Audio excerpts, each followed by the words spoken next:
Latest எபிசோடுகளை விளம்பரங்களே இல்லாமல் காணுங்கள்.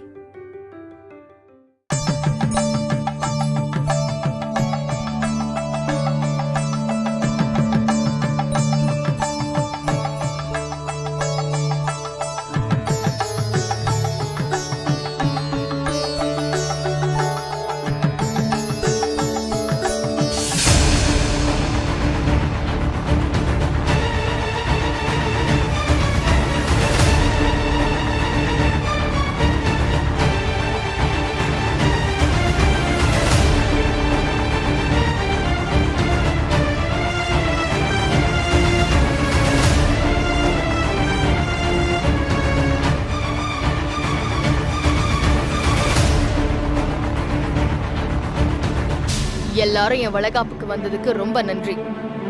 எனக்கும் இவருக்கும் இருந்த கணவன் மனைவிங்கிற உறவு என்னைக்கோ அருந்து போச்சு.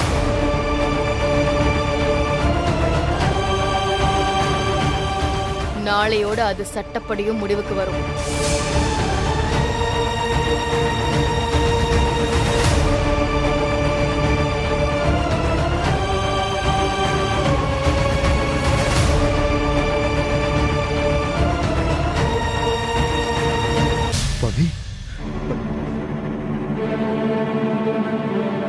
டைவர்ஸ் ஆனதுக்கு அப்புறம் என் குழந்தைக்கு அப்பா யாருன்னு யாரும் கேட்ட கூடாதுல்ல, அதுக்காக தான் இந்த எல்லா ஏற்பாடும்.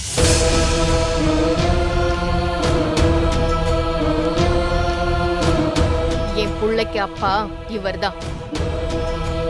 அத உங்களுக்கு சொல்லணும்னு நினைச்சேன், சொல்லிட்டேன். வந்ததுக்கு எல்லாருக்கும் ரொம்ப நன்றி.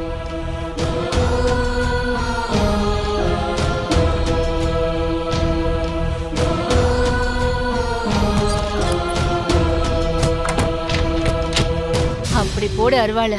செம. இத நான் எதிர்பார்க்கவே இல்ல. பவி கலக்கிட்டா. என்னடி இதெல்லாம்? ஏண்டி உன் புத்தி இப்படி போகுது? சொந்த பந்தத்தெல்லாம் கூட்டி வச்சு ஏண்டி இப்படி மாப்பிளைய அவமானப்படுத்துற? எங்களை எல்லாம் நம்ப வச்சு இப்படி கழுத்து அறுத்துட்டியேடி. வெளியே வா பவி. வெளியே வா பவித்ரா. இதுக்காக தான் வளக்காப்பு வைங்கன்னு அவசரப்பட்டியா? பவி ப்ளீஸ், இது ரொம்ப ஓவர் பவி. ப்ளீஸ் சொன்னா கேளு. பவி, உனக்கு அவங்கள பிடிக்கலன்னா அவங்கள கூப்பிடாமலே இருக்க வேண்டியதானே? எதுக்கு கூப்பிட்டு வச்சு அசிங்கப்படுத்துற? ஏன் சைக்கோ மாதிரி நடந்துக்கிற?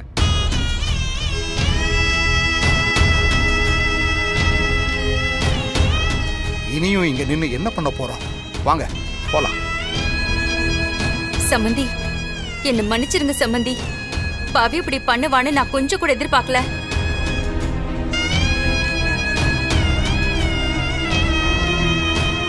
மாப்ள, என்ன மன்னிச்சிருங்க மாப்ள. இவ இப்படி பண்ணுவான்னு தெரியாது மாப்ள.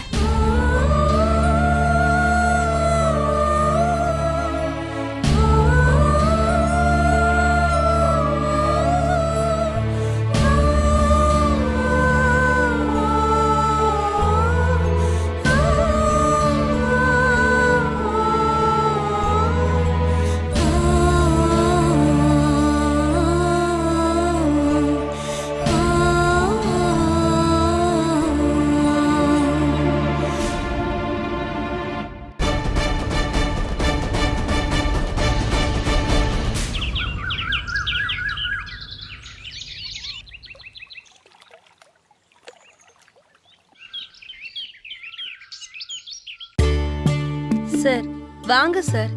வந்து ஒரு இடத்துல உட்காருங்க. குழந்தைய வச்சுட்டு எவ்வளவு நேரம் நிப்பீங்க? இல்ல மேடி, பவி வருவாளா மாட்டாளான்னு டவுட்டா இருக்கு. நேதாவ அப்படி பேசுவான்னு நான் கொஞ்சம் கூட எதிர்பார்க்கல. நீங்க மட்டும் இல்ல சார், அங்க இருந்து யாருமே எதிர்பார்க்கல. அன்னைக்கு ஹோட்டல்ல நல்லா பேசினதை வச்சுதான் நான் பவி மாறிட்டான்னு நினைச்சேன். அப்புறம் தான் தெரிஞ்சது அவ எல்லாரையும் ஒன்னா வர வைக்கதான் இப்படி பிளான் பண்ணிருக்கான்னு. அவங்க ரெண்டு பேரும் பிரிய கூடாதுன்னு தான் நீங்க இவ்ளோ கஷ்டப்படுறீங்க. இன்னும் கஷ்டம் தான் பட்டுட்டு இருக்கீங்க. அத அவங்க புரிஞ்சுக்கவே இல்ல சார். என்ன கேட்டா இதுக்கெல்லாம் காரணம் அந்த சந்தோஷ் தான் சார். அவன் மட்டும் வாயை வச்சுட்டு சும்மா இருந்திருந்தானா எனக்கு இவ்வளவு பெரிய பிரச்சனை வந்திருக்காது. உண்மை உறுத்துது உரைக்குதுன்னு சொல்லி லட்சுமி மேடம் கிட்ட போய் சொல்லிருக்கான். எல்லாத்தையும் குட்டிச்சவர் ஆக்கிட்டான். சரி விடு, நடந்ததை பத்தி பேசி என்ன ஆக போகுது? மனசு கேட்க மாட்டேங்குது சார். 1000 பொய் சொல்லி ஒரு கல்யாணம் நடத்த சொல்லிருக்காங்க. அப்படின்னா வாழ்க்கை நடத்த கோடி பொய் சொல்லலாம். அதுல எந்த தப்புமே கிடையாது. சரி, நீ குழந்தைய தூக்கிட்டு அந்த பக்கம் போ. பவி வரும்போது குழந்தைய அவ பார்க்க கூடாது. ஏன் சார் அப்படி சொல்றீங்க? குழந்தை உயிரோட இருக்குங்கிற உண்மை பிரம்மாஸ்திரம் மாதிரி. அதை சரியா நேரத்துக்கு பயன்படுத்தணும். இப்போதைக்கு குழந்தை உயிரோட இருக்கிறது தெரிய வேண்டாம்.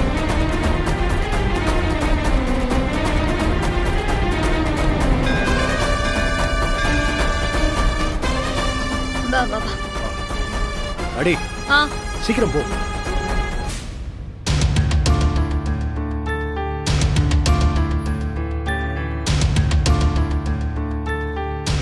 எதுக்கு என்ன வர சொன்னீங்க? நேத்து நீ நடந்துகிட்டது உனக்கே சரின்னு படுதா?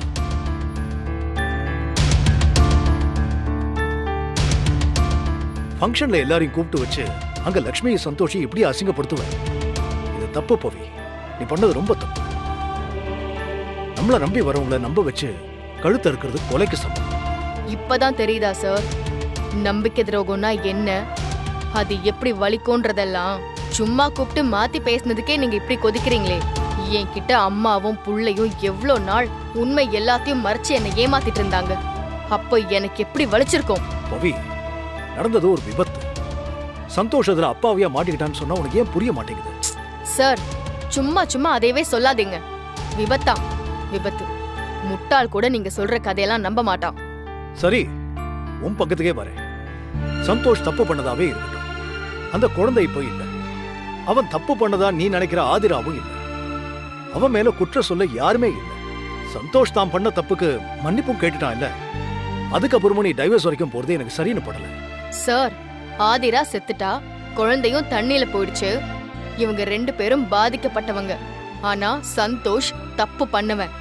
அவனை நான் மன்னிச்சு ஏத்துக்கணும். நல்லா இருக்கு சார் உங்க நியாயம்.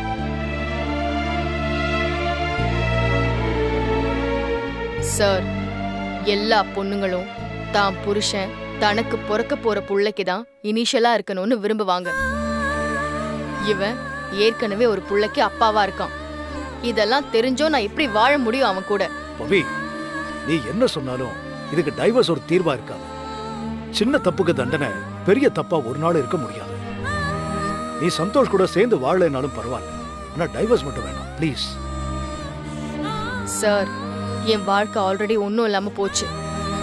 பிறக்க போற புள்ளைய வச்சுக்கிட்டு நான் கொஞ்சமாவது சுயமரியாதையோட வாழ விரும்புறேன். தயவு செஞ்சு என்ன விட்டுருங்க.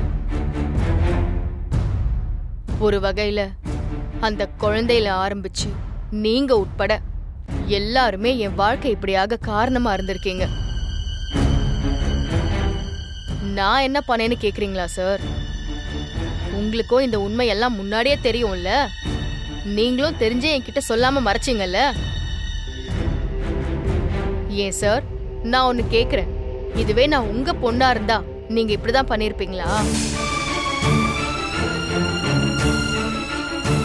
என்ன பொறுத்த வரைக்கும் சந்தோஷ் மட்டும் இல்ல, நீங்க, சந்தோஷ், அத்தை எல்லாரும் ஒண்ணுதான். இனி நீங்க யாரும் என் மூஞ்சிலே முழிக்க வேண்டாம். பவி, பவி சொல்றது கேடு. பவி, பவி, பவி ஒரு நிமிஷம் என்ன பாரு. பவி, பவி.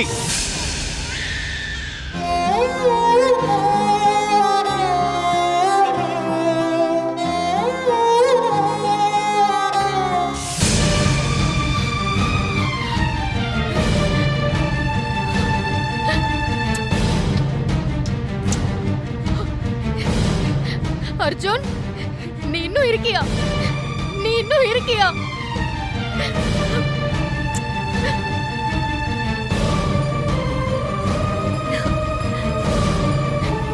சார், எப்படி சார்? எப்படி சார் இவன் இன்னும் உயிரோட தான் இருக்கானா? எப்படி சார் இதெல்லாம் நடந்துச்சு? பவி, கடவுள் ஒவ்வொருத்தரையும் ஒரு நோக்கத்துக்காக தான் அனுப்பி வைக்கிறார். அந்த நோக்கம் நிறைவேறாம நாமளே நினைச்சா கூட சாக முடியாது. இந்த குழந்தை பொழைச்சது கூட ஒரு காரணம் இருக்கு. இதுக்கு முன்னாடி இவன் மேல உனக்கு கோவம் இருந்துச்சு. ஆனா இவனை பார்த்ததும் அதையெல்லாம் மறந்து இவனை தூக்குனியே எப்படி? அது அவன் மேல உனக்கு இருந்த அன்பால் உன்னையும் மீறி அவனை தூக்க வச்சிருக்கு. அப்படிதான் நாங்க எல்லாரும். இந்தாங்க குழந்தைய பிடிங்க.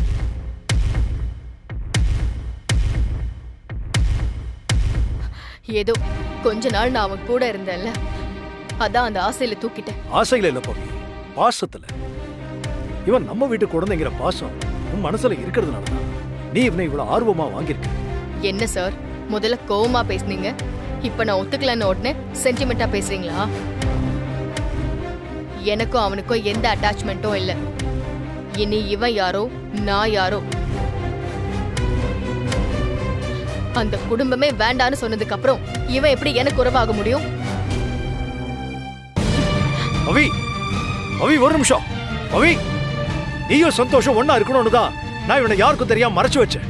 இப்ப அதுவே நடக்காதுங்கிறப்போ எனக்கு எதுக்கு இவன்? அடி, நீ சொன்ன மாதிரி நாம உண்டு, நம்ம வேலை உண்டுன்னு இருக்கணும். தேவையில்லாம இவங்க குடும்பத்துக்கு ஹெல்ப் பண்ண போய் நமக்கு தான் கெட்ட பேர். வா, நம்ம வேலையை பார்ப்போம். வா.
சார், தான் ஆட விட்டாலும் தான் தசை ஆடுன்னு சொல்லுவாங்களே, அதுதானோ? அதேதான் மேடி. பாத்தியா பவி எவ்வளவு வேகமா வந்திருக்கான்னு? பவி, உன் வாய் தான் இந்த குழந்தைக்கு உனக்கு சம்பந்தம் இல்லைன்னு சொல்லுது. ஆனா உன் மனசுக்குள்ள இவன் சேர் போட்டு உட்கார்ந்திருக்கான். உனக்கு இவன் மேல இருக்கிற அதே அன்புதான் எங்களுக்கும் இருக்கு. உனக்கு இவன் குழந்தைனா எங்களுக்கு நீயும் சந்தோஷம் குழந்தைதான். உங்க வாழ்க்கை மேல எங்களுக்கு அக்கறை இருக்கு.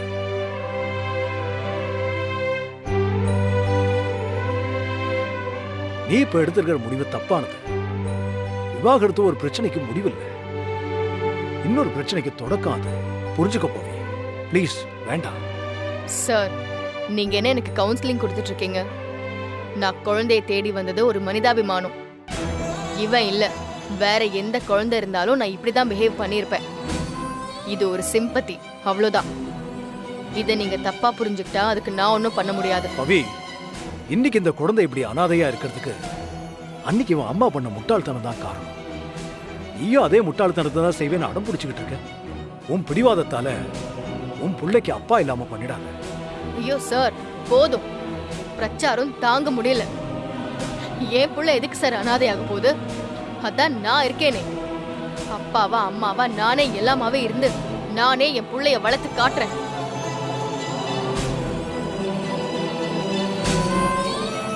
நான் எடுத்த முடிவுல நான் நிச்சயம் உறுதியா இருக்கேன். அது சரியானதுன்னு நான் நம்புறேன். என்ன கன்வின்ஸ் பண்றதை விட்டுட்டு உங்க வேலையை பாருங்க. என்ன சார், நீங்க இவ்வளவு சொல்லியும் காதுல வாங்காம போயிட்டாங்க. விடுமேடி, கரைப்பார் கரைத்தால் கல்லும் கரையும், பாத்துக்கலாம்.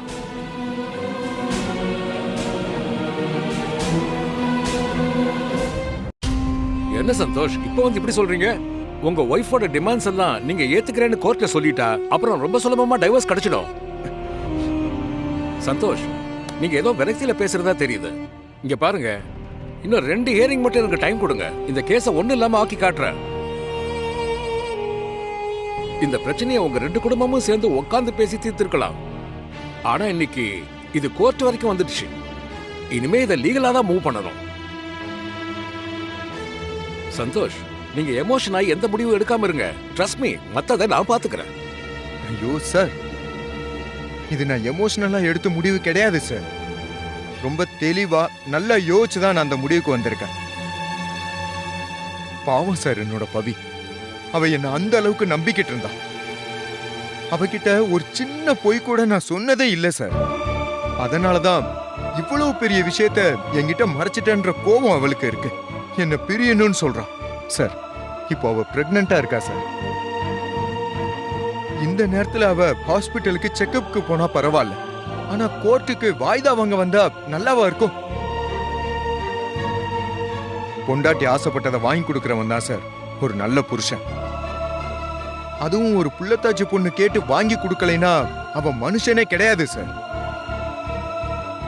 என்ன சார் இப்போ என் ஒய்ஃப் டைவர்ஸ் வேணும்னு கேக்குறா, அவ்வளவுதானே? அவளுக்கு அதுல சந்தோஷம் இருக்குன்னா அதை நான் சந்தோஷமா கொடுப்பேன் சார். சார், நீங்க எனக்கு ஏதாவது நல்லது பண்ணணும்னு நினைச்சீங்கன்னா இந்த கேஸை எவ்வளவு சீக்கிரமா முடிக்க முடியுமோ அவ்வளவு சீக்கிரமா எனக்கு முடிச்சு கொடுங்க ப்ளீஸ். அதுதான் உங்க விருப்பம்னா நான் கண்டிப்பா அப்படியே செய்யறேன். நானும் என் சர்வீஸ்ல எத்தனையோ டைவர்ஸ் வாங்கி கொடுத்திருக்கேன். அப்ப எல்லாம் கில்ட்டியா ஃபீல் பண்ணது இல்ல. ஆனா உங்களுக்கு டைவர்ஸ் வாங்கி கொடுக்க போறத நினைச்சா நான் ரொம்ப வருத்தப்படுறேன் சந்தோஷ். இங்க பாருங்க சந்தோஷ், உங்க ஒய்ஃப் இங்க வந்து ஒரு சைன் பண்ணா போதும், அவங்க எதிர்பார்க்கிற டைவர்ஸ் கிடைச்சிடும். நீங்க கவலைப்படாம இருங்க, மத்ததை நான் பாத்துக்கிறேன். ஓகே?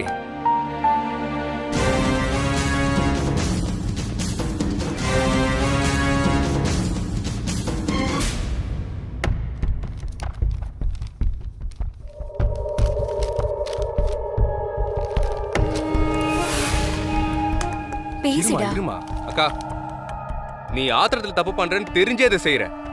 நாளைக்கே நீ தனியா நிக்கும் போது உன் தப்ப நீ உணர்வ. ஆனா அப்போ அது சரி செய்ய முடியாத அளவுக்கு போயிருக்கும்.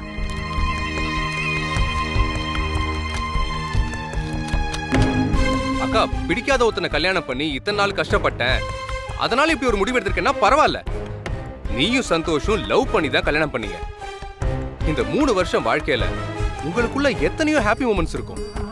அதெல்லாம் நினைச்சு பார்த்தேன்னா இந்த முடிவு தப்புன்னு உனக்கே தெரியும்க்கா. ஏன்டா இப்ப எனக்கு பாடம் எடுத்துட்டு இருக்க? நான் இந்த முடிவை ஆத்திரத்துல எடுத்திருக்கேன்னு நீங்க எல்லாம் நினைச்சிட்டு இருக்கீங்க. ஆனா என் பிள்ளையோட எதிர்காலம் வரைக்கும் எல்லாத்தையும் யோசிச்சுட்டு தான் இந்த முடிவை நான் எடுத்திருக்கேன். நீங்கெல்லாம் என் எதிர்காலத்தை பத்தி பேசி என்னை கன்வின்ஸ் பண்ண பாக்குறீங்கல்ல? ஆனா கடந்த காலத்தோட பிரதிபலிப்பு தான் எதிர்காலம். முன்வினை பின்னே சுடும்னு சொல்வாங்க. அதான் இது. குழந்தைக்காகன்னு அவன் செஞ்ச தப்பையெல்லாம் மன்னிச்சுட்டு அவன் கூட சேர்ந்து வாழ்ந்தேன்னா அது போலியான ஒரு வாழ்க்கையா தான் இருக்கும். அப்படி ஒரு வாழ்க்கைய அவன் கூட நான் வாழவும் விருப்பப்படல. பவி, நீ என்னென்னமோ பேசுற, ஆனா எதுவுமே அது என் மண்டைக்கு ஏறல. இத பாரு, ஒரு பொண்ணை வளர்த்து அவளை கட்டி கொடுத்து அவ நல்லா வாழ்றத பார்க்கதான் எல்லாரும் ஆசைப்படுவாங்க. நாங்களும் அப்படி ஆசைப்படுற சராசரி பேரண்ட்ஸ் தான். இங்க பாரு, நீ என்ன காரணம் சொன்னாலும் உன் முடிவை எங்களால ஏத்துக்க முடியாது. எடுத்தோம் கவுத்தோன்னு முடிவு பண்ணாத பவி. கொஞ்சம் தள்ளி போட்டு யோசிச்சு பாரு. வயித்துல புள்ளைய வச்சுக்கிட்டு இப்படி கோர்ட்டு கேஸ்னு அலையிறது நல்லதுக்கு இல்ல. அம்மா, நீங்க சொன்னதுதான் நானும் சொல்றேன். நான் என்ன சொன்னாலும் உங்களுக்கு என் வலி புரியாது. வலிக்கிறவங்களுக்கு மட்டும்தான் அது தெரியும். மத்தவங்களுக்குலாம் என்னமோ அது வேடிக்கை தானே. இத பாருங்க, நான் அவனை நம்பி கெட்டவ. இதுக்கு அவனுக்கு மன்னிப்பே கிடையாது. தண்டனை மட்டும்தான்.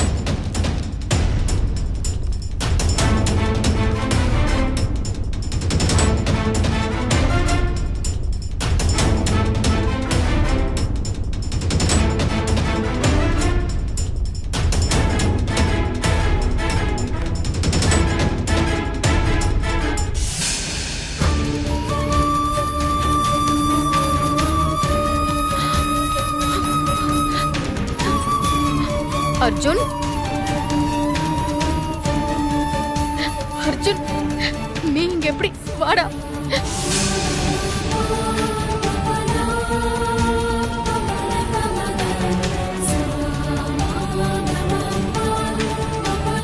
என்னதான் சந்தோஷ் மேல உனக்கு கோவம் இருந்தாலும் குழந்தைய நீ வெறுக்க மாட்டேன்னு எனக்கு தெரியும் பவி.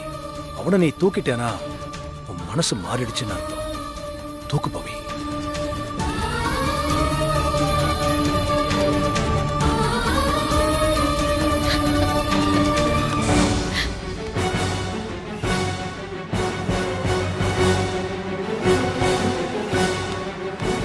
டேய் தம்பி அர்ஜுன், டேய் யாருடா இது? நம்ம வீட்டு வாசல்ல குழந்தைய போட்டிருக்காங்க. மா, இது லக்ஷ்மி ஆண்டி வளர்த்த குழந்தைமா. தண்ணியில விழுந்து சாகல போல.